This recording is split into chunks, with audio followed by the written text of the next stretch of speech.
Vampires. Scooby-Doo has a lot of them, and in today's video for Scooptober, I'm going to look at and rank every vampire in Scooby-Doo Media. But instead of just ranking from worst to best, I'm going to tier list them with my state-of-the-art tiers, which are Spooktacular Vampire, Almost Eternal, Bloody Good, Crypt Keepers, Drax Disgrace, and Flatlined Fangs. But before we start facing these fanged foes, let's learn a little bit more about these vampires and their impact on Scooby-Doo. The concept of vampires dates back centuries with roots in European folklore. Early myths from Eastern Europe depicted vampires as undead beings who fed on the life force of the living, often blood. These legends spread widely and evolved especially with the publication of Bram Stoker's Dracula in 1897, which solidified many of the traits we associate with vampires today,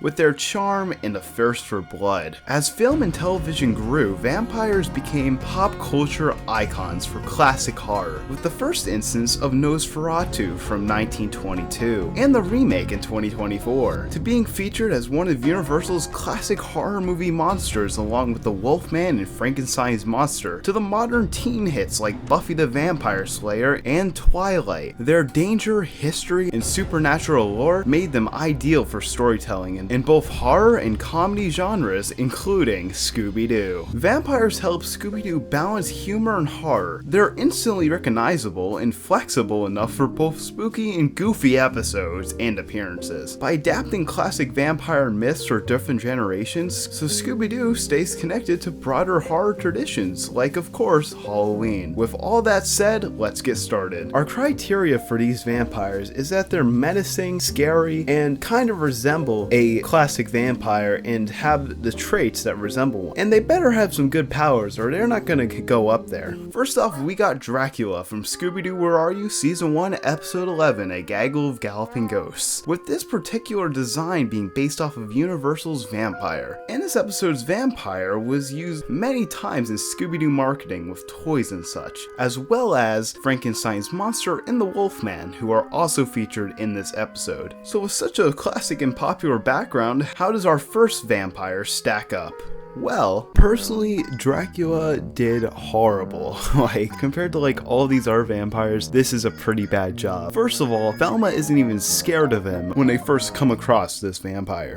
Go now, or abandon all hope of seeing the sun again. You stop that! Now, I will give it to him, the locale is pretty awesome, but the whole vampire nature of him is just his costume and his accent, and it's not even that well sort of a vampire accent, and he made a big mistake. He kidnapped Daphne, and kidnapping is not a good idea if you're a Scooby villain. Dracula gets scared by Scooby, falls into a pit, the same pit he had Daphne in, and leaves clues everywhere, and eventually it's pretty disappointing how he gets caught. This is not a good start. So personally, Dracula is going in Drax Disgrace.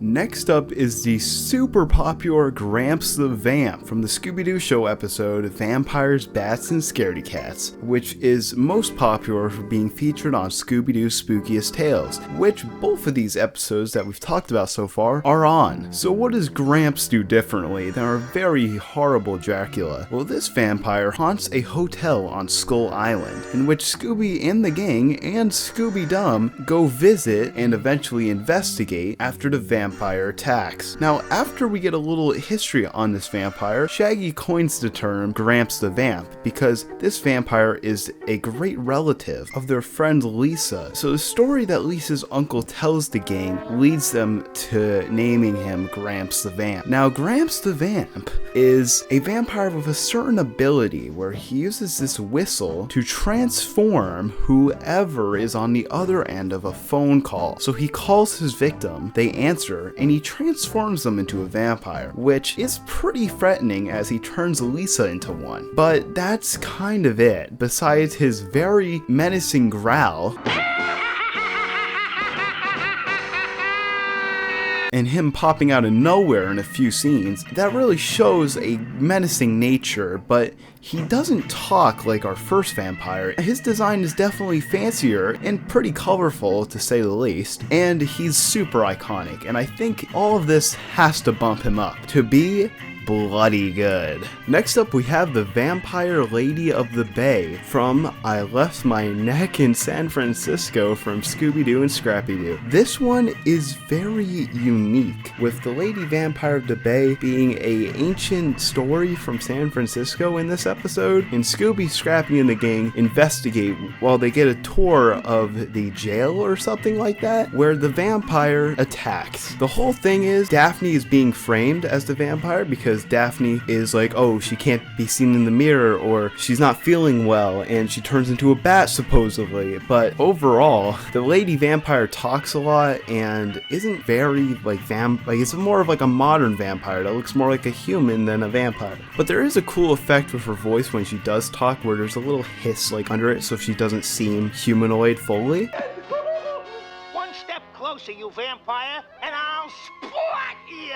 But it turns out just to be some criminals trying to reclaim their loot, and they used the Vampire Lady of the Bay and the history around it to cover up what she was doing. Overall, this isn't a horrible idea, and this wasn't really a horrible design and look for the vampire, so I think it has to just even out to Crypt Keeper's tier. Next up, we have Dracula and Dracula's son from Who's Minding That Monster from the new Scooby-Doo and Scrappy-Doo show. And of course, it's Scooby-Doo and Scrappy-Doo, so it's a crazy episode. Scooby and the gang are in Transylvania, and they read about Frankenstein's monster returning and frightening the town. So in order to solve the mystery, the group get hired as babysitters for Dracula and his wife, and of course their kid. Now, how does Dracula's son count as a vampire? Well, he's a werewolf and a vampire. Yeah, it's crazy. And Dracula himself is very comedic in nature in this one, which we'll see again soon. Him and his wife capture Shaggy and Scooby to transform them to give their brains and blood to Frankenstein. And it all works out weird and whatnot, and then a duck is the new babysitter for the baby. Anyway, it's all gags. This is just a Scooby-Doo and Scrappy-Doo short, and it is crazy. So for a vampire, he is menacing at best. Like, okay, he's super classic looking for a vampire, but nothing crazy at all, so we're just gonna keep him in Crypt Keepers. But what about his son? Well, Dracula's kid is going in flatlined fangs, because this guy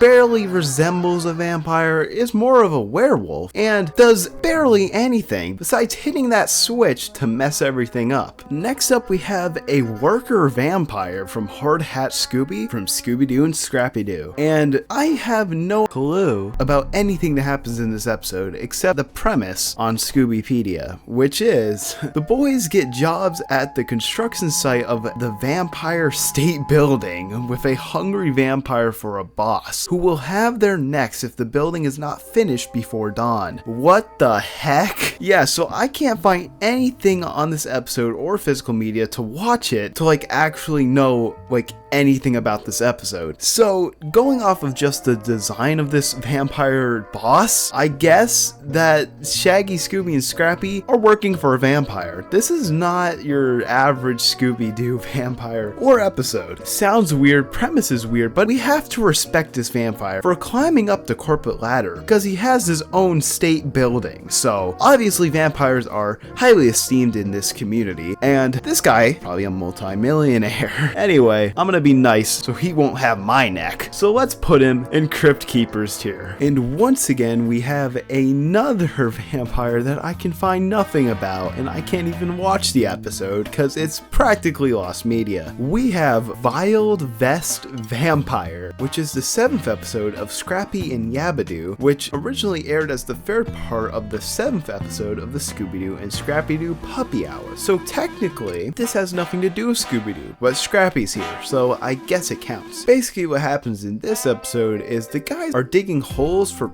fence posts and uncover a buried coffin with a vampire named Count Zarko inside. He soon turns the whole town into zombies and plans to take over Tumbleweed if the guys don't stop him. Eventually they do stop him in the end, and everyone lives happily ever after, but this Count Zarko is different from our normal vampires as he can turn a whole town into zombies. Upon my research on vampires, I didn't really learn anything about them turning people into zombies. That's not really, a vampire thing, but I guess it kind of makes sense. Now, Count Zarko is different slightly. He has a mustache and a hat. Why? I do not know, but it gives him a little bit of charm and personality from all these basic looking vampires. With all his very interesting powers and his look and everything with him, he definitely has to go in bloody good tier. Our next vampire is Sylvester from A Fit Night Out for Bats from the Richie Rich and Scooby-Doo show, aka Scooby-Doo and Scrappy-Doo. Now in this episode, Shaggy, Scooby, and Scrappy end up with a flat tire in front of an old mansion where a friendly guy named Sylvester lets them in and they make some donuts, which eventually helps them escape from Sylvester as he turns out to be a vampire. Much to their surprise, even though he's pretty obviously a vampire who was so happy that they came because he was looking for blood, due to him being tired of drinking tomato juice. What a life. So in the beginning, Sylvester befriends the gang just for him to have enough of their antics, with Scrappy continuously attacking him when he turns into a bat. Yeah, Sylvester doesn't really do a great job of trying to get some blood samples.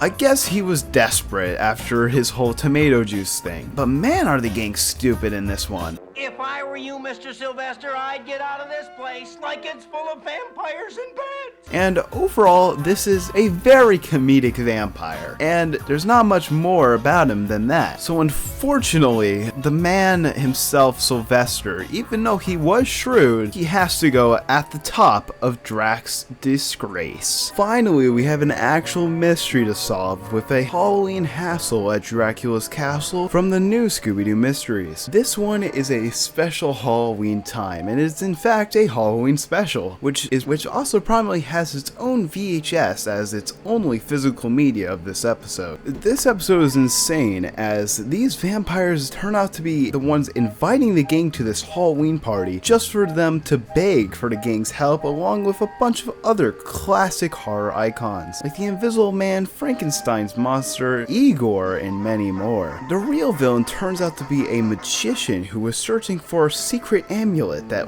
grants wishes, and the supposed real ghost haunting these monsters at Dracula's castle is actually Igor. And after all these monsters have been good for basically the whole episode, they switch up on the gang after realizing, hey wait, we know the bad guy and we captured the magician, so let's just get the gang at this point. And that's exactly what they try to do. So I don't know what to think about these two, as they were very desperate in the beginning just from the switch up in the end, and that definitely doesn't make much sense. And as vampires, their outfits are pretty classic, but I guess they do have unique abilities, like when they do drink blood, in big quotes here, their eyes turn red, but that's about it. They didn't do too bad, but also didn't do too good, so I think we have our Crypt Keeper on our hands. Our next vampire is from another episode that I haven't actually watched, Scooby's Peephole Handamonia, which is the second episode from the new Scooby-Doo Mysteries, in which the gang are hired to do a story on Norma Defman, an actress who hasn't been photographed or interviewed since 1930. So in order to interview her, they go undercover at one of her birthday parties, but then Norma's jewels turn up missing, so the gang must find out who stole them before they get blamed. This episode is insane, where the gang are official reporters for a magazine, and for some reason they're investigating or just trying to get a story from this actress, who is the vampire. I mean, she's been around since the 30s, so she has to be immortal. And Norma Defman isn't really anything special with our criteria for a good vampire. Sure, she's immortal and youthful looking, but that's about it. All she has is fangs, and she wears a big hat and just normal clothes. And this episode is crazy too, with more movie monsters and other stuff that we have seen multiple times at this point. But Norma Defman is definitely unique, as she doesn't really qualify for normal vampire standards. standards, but I don't think that's gonna put her any higher than Drax's Disgrace. Pretty disappointing. Next up we have Rancor from the 13 Ghosts of Scooby-Doo, from the Coast to Ghost episode, and Rancor is a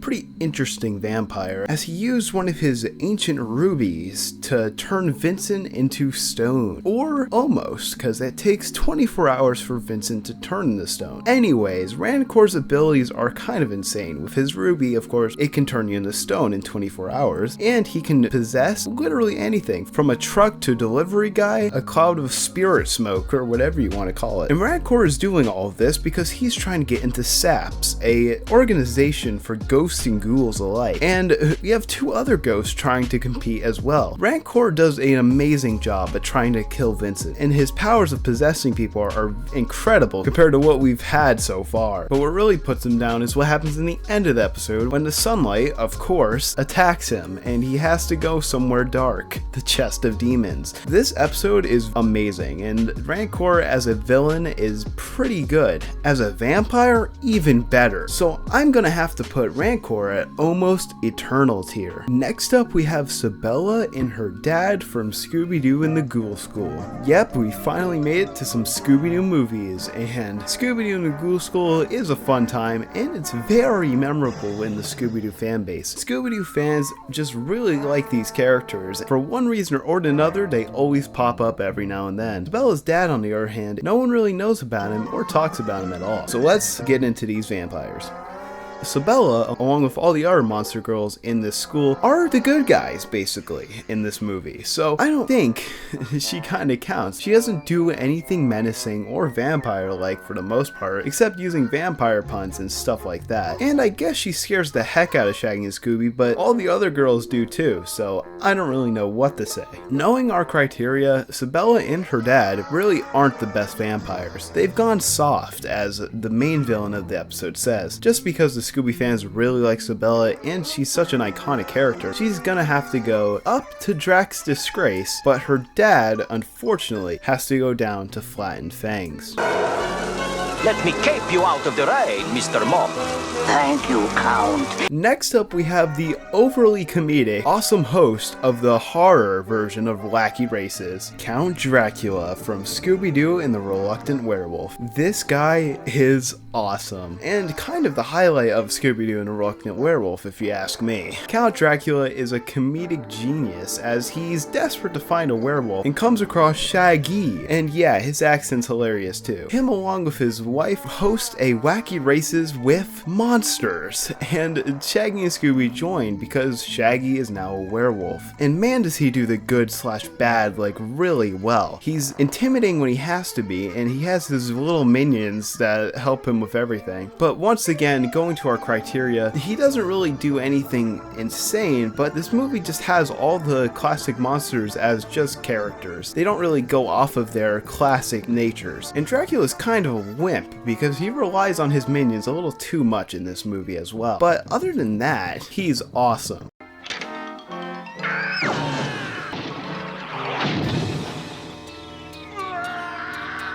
But I can't put him any higher for the sake of this tier list than the top of Crypt Keepers. Just personal bias here. Hairy hunk Shaggy's way out in front, see? Hairy hunk! During A Pup Named Scooby-Doo in the episode Doggone Scooby, Scooby gets lost in the middle of nowhere when the mole men attack him and he gets taken to their mole cave, just when a grandma saves Scooby. Well, that grandma turns out to be Dracula. But then the woman turns out to be Dracula in the sky! And Dracula, for some reason being bald, feeds Scooby to his two-headed mummy werewolf. Does that sound like a Pup Named Scooby-Doo episode? It could be, because it is. It's one of Fred's crazy exaggerator, get that, ideas, in which he makes up an excuse for why Scooby's missing in this episode. So yeah, Dracula is just in a dream sequence, but he is based off of the Dracula from the Exaggerator magazines in A Pup Named Scooby-Doo. Does that mean anything? I don't know, but this Dracula is pretty flippin' smart for disguising as grandma to help save Scooby just to feed him to a two-headed mummy werewolf. He's dressed in a grandma's costume, he's bald, and he has big ears. That's about it. But he does change into a classic vampire attire when he brings Scooby to the two-headed mummy werewolf. Just for the fun of it, he's going into spooktacular vampire tier. Next up we have everyone's favorite TV show host, Count Chocula, who might even have his own cereal. No, that's a different Count, my bad. Count Chocula is a TV personality who introduces whatever horror movie is going on the TV in Coolsville for a pup named Scooby-Doo.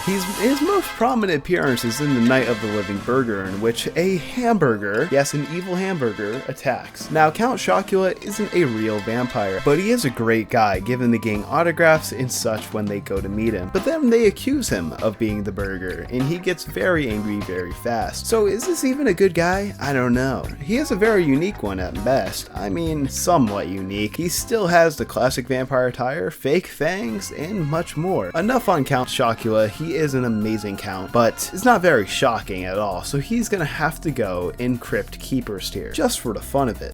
Good evening, ghosts and ghostettes.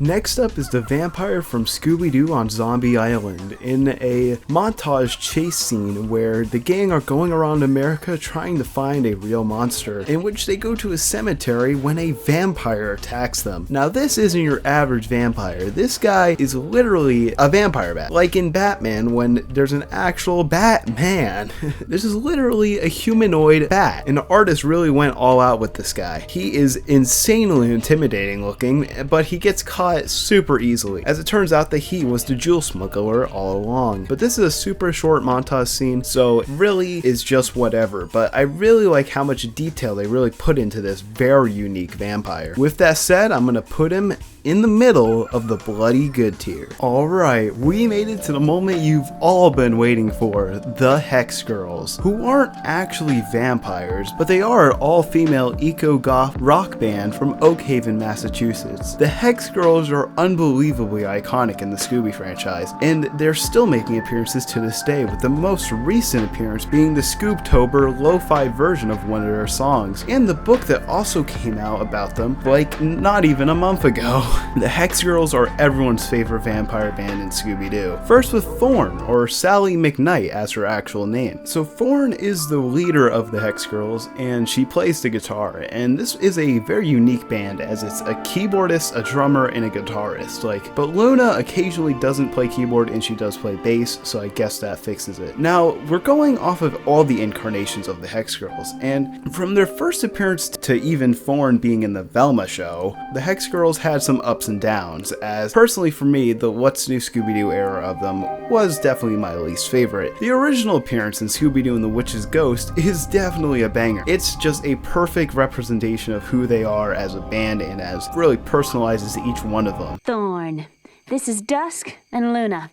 We're eco-goths. Eco-goths? Then we have Scooby-Doo Mystery Incorporated, which is definitely my favorite. And with the new animation, it really adds to their character and their songs and everything with them, and it's just great. Now, what about our criteria for vampires? Supposedly all three of them are vampires, or they're part vampire, but they're not actual, vampires, supposedly. But it's all for the show, right? So, personally, I'm gonna have to put Thorn at the top of Almost Eternal just for the hype. Dusk is gonna have to go to Drax Disgrace. She's kind of the forgettable one, and no one really talks about her as much as the other ones. And Luna is my personal favorite, so she'll also go in Almost Eternal. Now, my personal favorite, specifically in Mystery Incorporated, but all of them should be in Flatline Fangs, because these aren't actual vampires, but just to please the audience, they're gonna be high up on the tier list. Next up, we have a vampire, who is Steve Fortescue and his twin from the episode The Vampire Strikes Back, in which the gang go to see the Hex Girls record their music video when a vampire attacks. Now, this vampire is probably the one you think about when you think about Scooby-Doo vampire. He's definitely the most popular in my eyes, and this episode is great. We have the Hex Girls, we have a double vampire mayhem, because in the beginning of the episode, they captured what they think is the vampire when another one attacks. He's great. He's very menacing. He transforms Fred into a bat. He tries to kidnap kidnap Daphne or just attack Daphne and Velma, but fails at everything. And the first twin gets captured in like the first 5 minutes. So if we're gonna count both vampires in one, they really just even out to the back of bloody good. Next up, we have the Yali Yahoo and its minion from Scooby-Doo and the Legend of the Vampire. These guys are kind of crazy, with the Yali Yahoo being able to literally bring up his minions from nothing into a wind circle and attack the gang with wind and fire. It's actually insane. And we have 3 different minions here. We have Dark Skull, Stormy Weathers, and Lightning Strikes, who are all ghosts of a hair metal band that used to haunt that stage in the movie. And these guys' outfits are awesome. And they also have the big ears and vampire fangs, so they are technically vampires, even though they're unmasked as just the other band that the Hex Girls are also going up against. Now, personally, I like Dark Skull way better than all the other guys, but he definitely has to go at the back of bloody good. But his companions really don't do as much. I mean, Lightning Strikes pretty bad. He might have to go in the back of Drax's Disgrace, but the other guy definitely towards the top of Drax's Disgrace. Now, what about the Yali Yahoo? Well, this monstrous beast of a vampire can conjure wind from absolutely nothing and throw fireballs like I mentioned before. And he's absolutely massive, and the stature and build of this guy is insane. He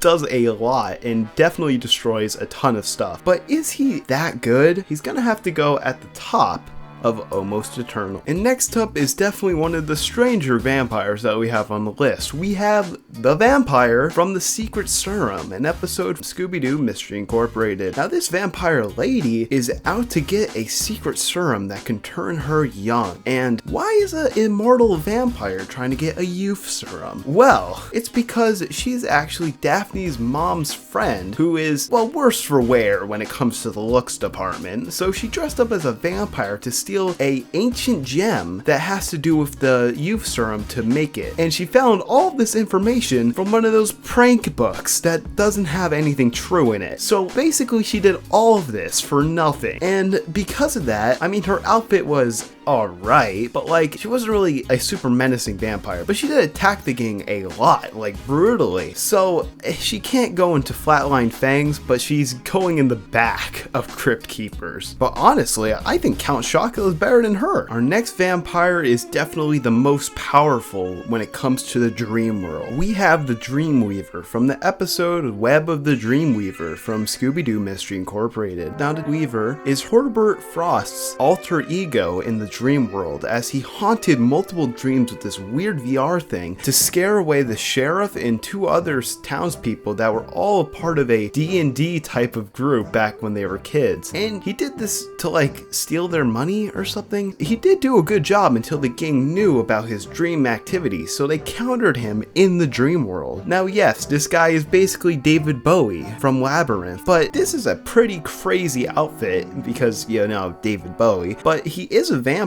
supposedly, according to the Scooby-Pedia, and he has these balls of fire that he can throw at people, but it's all in a dream. That doesn't really matter, so he's gonna have to go at bloody good tier. Next up is Bram and his whole entire group. We're gonna do Bram separately, but they're just vampire actors, but Bram is a little bit more serious as he tried to conjure a real vampire using real spell. And his group just listen to whatever he says, so they're kind of goofy anyway, so I'm just gonna stick them in Flatline Fangs, like who cares? But Bram is the hotshot vampire guy who steals all the ladies from Fred, and he knows everything about music because this is the musical Scooby-Doo movie. But it's alright, like, he's not a villain. He's just a bad guy. So Bram's gonna have to go in the middle of Crypt Keepers. Next up is Valdronia, and this is a powerful vampire. At least if you thought he was real. Yep, we have another fake one. And Valdronia did a great job though. He has literal fireballs, flies on a jetpack, and literally seems so real you don't even know that he's not a real vampire. He has all the good makings for a great vampire. And how he gets captured was just pure coincidence. coincidence of just the gang knowing what to do. And that doesn't always happen. So personally, I really like this villain. So he's gonna have to go up there. And I mean up there as a spooktacular vampire. Next up is a vampire cosplayer from the same movie, Music of a Vampire. He scared Shaggy and Scooby, so that means something, but kinda nothing. This guy going in flatlined fangs. Next up is the vampire from Be Cool Scooby-Doo. Him, alongside some other movie monsters, come out of the big screen to attack Shaggy and Scooby, as they were part of a ploy from the main villain of Be Cool Scooby-Doo, Dr. Phineas Phibes. And they chase Shaggy and Scooby all around their mansion, and this vampire is somewhat unique because he has some weird things in his hair and a very unique cloak as he just flows around. He doesn't really walk, which shows a new supernatural approach to him, and these guys don't get unmasked because they're real movie monsters. And other than that, he really does nothing. Like, he's just behind all the other bad guys. He's gonna have to go in Drax's disgrace. After him, we won't see many vampires until the 2016 film Lego Scooby-Doo Haunted Hollywood, in which we see a vampire that's very much based off of the original vampire from Scooby-Doo Where Are You? Now this Dracula is, well, Lego, so he's somewhat new and different. At least he's more menacing than the original Dracula. So if we're comparing him, he's slightly better, but very, very slightly. So I'm gonna have to put him at Crypt Keeper's tier. Moving to our finale, we have the vampire from Be Cool Scooby-Doo, and this guy is sort of unique. When Shaggy and Scooby quit the gang from being injured, so they have their replacements who are basically just a millennial and his dog, who aren't scared of anything except this vampire who's been attacking this area where the gang are going. And this is just, once again, a somewhat basic vampire, but his eyes glow red, so I guess that's something. On top of that, he's a very thin stature, so he blends in a lot. But it's Be Cool Scooby-Doo once again, so it's just super comedic, nothing's very serious at all. I personally really enjoy this design, so let's put him in bloody good tier. Finally, our last vampire. If you didn't notice by now, it's in order of like appearance, and we have our last vampire appearance. Do you remember in Scooby-Doo on Zombie Island when we had that vampire bat mutant looking thing? Well, this guy is the Return to Zombie Island equivalent to that. So when the gang do their little chase song going around capturing villains like they did in Scooby-Doo on Zombie Island, in this new scene we have just a basic looking Dracula, nothing unique, running from the gang while they actually run him over. He turns into a bat and it hits the van, but like, what the heck is happening in this scene? But yeah, the gang are just capturing other villains, and well, the vampire is one of them in this montage. Wow, this is trash, this is garbage, just like the film. So he is going in flatlined fangs. And that concludes our ranking of every vampire in Scooby-Doo Media. So here's the list. Take your flipping pictures, man. It's kind of insane. I mean, I was expecting some of these vampires to go higher up, some of them to go lower. Eventually,